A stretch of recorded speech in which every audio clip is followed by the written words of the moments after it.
అదేవిధంగా 26 మందికి ఈరోజు 2 నిమిషాలు మౌనం వహించి వాళ్ళ సంతాపం తెలపాలని మా నాయకులందరూ కోరుకుంటున్నాం.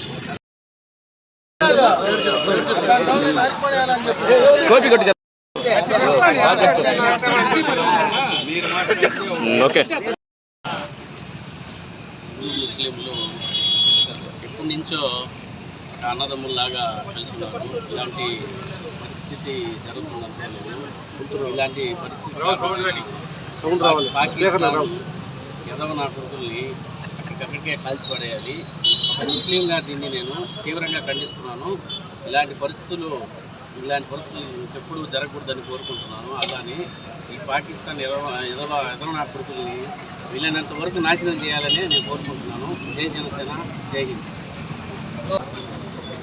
భారతదేశంలో హిందూ ముస్లిం బాయ్ అంటూ కలిసిమెలిసి నడుస్తున్న ఈ తరుణంలో మరలా ఉగ్రవాదులు మన మత సామరస్యంతో ఈరోజు 4 రోజుల క్రితం జమ్మూ కాశ్మీర్ పుల్వామా వైఎస్ఆర్ ప్రాంతంలో పర్యాటక ప్రాంతానికి వీక్షించడానికి వచ్చిన పర్యాటకుల మీద దాడి చేసి దాదాపు విచక్షణారహితంగా హిందువా ముస్లిమా అని మరీ వాళ్ళని విచక్షణారహితంగా చూసి కాల్పులు దాడి చేసి వాళ్ళని చంపేశారు. కాబట్టి వారి ఆత్మకు శాంతి చేకూరాలని మన కూటమి నాయకులు మన వెంకటగిరి నియోజకవర్గంలో ఈరోజు క్యాండిల్ ర్యాలీ చేస్తున్నాము. వారి చనిపోయిన 28 మంది ఆత్మలకు శాంతి చేకూరాలని కోరుకుంటున్నాము. అలాగే గాయపడిన 20 మంది కూడా త్వరగా కోలుకోవాలని కూడా కోరుకుంటున్నాము. జై భారత్ మాత, జై హింద్.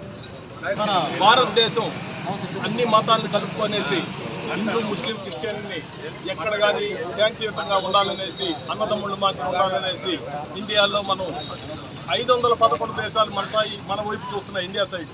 ఎందుకంటే శాంతియుతంగా కానీ ఏదైనా ఎదుర్కోవాలన్న యుద్ధానికైనా అన్ని దేశాలు మన సైడ్ చూస్తున్నాయి. మనము ఈరోజు 26 మందిని ఆ ముష్కర్లు వచ్చి మట్టు పెట్టారు. వాళ్ళు 26 మంది, వాళ్ళు 7 మందో 6 మందో వచ్చారు అక్కడికి. మన సైనికుడు ఒక్కడు ఉంటే వాళ్ళని మట్టు పెట్టేసిండు. మన సైనికులు లేరు కాబట్టి వాళ్ళ ఆటలు సాగినాయి. వాళ్ళు వచ్చి ఈ బట్టలు తీసి హిందూ ముస్లిం అని చూసి చంపడం మరీ దారుణం. ఎవరు మనం అక్కడ ఇట్లా లేవు, హిందూ ముస్లింలుగా విడివిడిగా లేము, అందరూ అన్నదమ్ముళ్ళ మాదిరి ఇండియాలో కలిసి ఉన్నాము. వీళ్ళు చేయడం చాలా తప్పు. అలాగే మనం ఈరోజు ఆ 26 మందికి 2 నిమిషాలు మౌనం పాటిస్తామనేసి అందరిని కోరుకుంటున్నాం. జై భారత్, జై భారత్. బలో భారత్ మాతాకి, బలో భారత్ మాతాకి. మొన్న జరిగినటువంటి హిందువుల మీద జరిగినటువంటి దాడిని భారతదేశంలో ఉన్నటువంటి ప్రతి వ్యక్తి కూడా ముక్త కంఠంతో దాన్ని ఖండిస్తున్నారు. అదేవిధంగా ఇట్లాంటి దుశ్చర్యలు చేసినటువంటి వ్యక్తులు కూడా ఆ వ్యక్తుల్ని మన చుట్టుపక్కల ఎక్కడున్నా కూడా వాళ్ళని గమనించి భారతదేశానికి ఇంటెలిజెన్స్ రిపోర్ట్ వాళ్ళకి తెలియజేయాల్సిందని కోరుకుంటున్నాను. ఆల్రెడీ ఆపరేషన్ స్టార్ట్ అయింది. ఏ రాష్ట్రంలో ఉన్నా కూడా ఎక్కడెక్కడ మనకి భారతదేశంలో వచ్చి సెల్ఫ్ జోన్గా ఉన్నటువంటి వాళ్ళని ఆపరేషన్ స్టార్ట్ చేసి అప్పటికి వేతలు మొదలుపెట్టారు. పాస్పోర్టోలు అట్లా లేకుంటుండేటువంటి వ్యక్తులందరినీ కూడా భారతదేశంలో ఎక్కడెక్కడ నివాసాలు ఉన్నారు వాళ్ళందరినీ కూడా ప్రారంభించడం జరిగింది. వాళ్ళ దేశాలకి పంపిస్తున్నారు. ఇదే విధంగా ఇట్లాంటి దుశ్చర్యలకి చేసేటువంటి వ్యక్తుల మీద భారతదేశంలో ఉన్నటువంటి ప్రతి వ్యక్తి ఒక సైనికుల్లాగా పోరాడి వాళ్ళందరికీ, మన దేశంలో ఉన్న అందరికీ రక్షణ కల్పిస్తున్నటువంటి రక్షణ శాఖ వాళ్ళకి అందరికి కూడా మా యొక్క ఇక్కడ నుంచి వాళ్ళకి మద్దతు తెలియజేస్తున్నాము. అదేవిధంగా చనిపోయినటువంటి వ్యక్తుల యొక్క కుటుంబాలకు కూడా మా ప్రగాఢ సానుభూతిని కూడా తెలియజేస్తున్నాము. అదే ఈరోజు వాళ్ళ యొక్క చనిపోయిన వాళ్ళకి మా యొక్క ఇక్కడి నుంచి వాళ్ళకి మనోధైర్యాన్ని కలిగించి ఇంకా అదేవిధంగా భారతదేశంలో ఉన్నటువంటి ప్రతి ఒక్కరు కూడా మన దేశం కోసం వీలైనంత వరకు శక్తి మీద పోరాడి ఎక్కడెక్కడ ఏదైతే జరుగుతున్నాయో అన్నీ కూడా మన ప్రభుత్వానికి ఎప్పటికప్పుడు కూడా తెలియజేయాల్సిన బాధ్యత ప్రతి భారతదేశంలో ఉన్న ప్రతి వ్యక్తి మీద కూడా ఉన్నది. ఈ అందరికి కూడా ఈ ర్యాలీ చేసినటువంటి అందరికి కూడా నా యొక్క ప్రత్యేక కృతజ్ఞతలు. ఇదే విధంగా అందరం కలిసి ఈ దేశంలో ఉన్నటువంటి ఏ సమస్య వచ్చినా కూడా పోరాటానికి సిద్ధంగా ఉంటారని చెప్పి తెలియజేసుకుంటున్నాను. భారత్ మాతాకే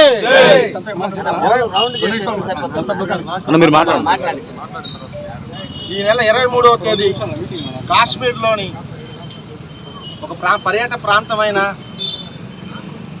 పహల్గామ్లో జరిగిన చర్యను ఈరోజు మా జాతీయ అధ్యక్షుడు చంద్రబాబు నాయుడు, అదేవిధంగా మా పవన్ కళ్యాణ్ గారు, కూటమి ప్రభుత్వం ప్రతి నాయకుడు ఈరోజు తీవ్రంగా ఖండించి రాష్ట్ర వ్యాప్తంగా మా సోదరులందరినీ, హిందువులందరినీ, ముస్లిమ్స్ని, క్రైస్తవులందరినీ, ప్రతి ఇండియన్స్ని కలుపుకొని ర్యాలీ చేసి నిరసన తెలుపుతా ఉన్నాం. దాంట్లో భాగంగా ఈరోజు కురుగుండ రామకృష్ణ గారి ఆధ్వర్యంలో వెంకటగిరి ఆనేసానుసారం ఈరోజు వెంకటగిరిలో కూడా ఈ కార్యక్రమం చేస్తున్నాం. భారతదేశం ప్రపంచ దేశాలన్నీ ఎత్తి చూసే స్థాయికి ఎదిగిన భారతదేశాన్ని ఆర్థికంగా అయితేనేమి, రాజకీయంగా అయితేనేమి అన్ని విధాలుగా నాశనం చేయాలని ఈరోజు పాకిస్తాన్ ఉగ్రవాదులు కుట్రబన్ని కాశ్మీర్లో పర్యటనల్ని నువ్వు హిందువా, నువ్వు ముస్లిమా అని చూసి మరి హిందువులను చంపటం, మన ముస్లింలకి హిందువులకు మధ్య రచ్చబెట్టి మన భారతదేశం అల్లరి సృష్టించాలని ఈరోజు పాకిస్తాన్ భావిస్తోంది. దాన్ని ఈరోజు మన హిందువులు, అదేవిధంగా ముస్లింలు, క్రైస్తవులు అందరూ దాన్ని ఖండించి మేమంతా ఒక్కటే, మేమంతా భారతీయులం అని చాటి చెప్పాల్సిన అవసరం ఎంతైనా ఉందని ఈ చర్యను బట్టి మనకు అర్థమవుతోంది. అదేవిధంగా ఈరోజు ప్రధానమంత్రిని టార్గెట్ చేసి ఒక ఉగ్రవాది సంస్థ నాయకుడు హసీఫ్ మాట్లాడటం చాలా దారుణమైన విషయం.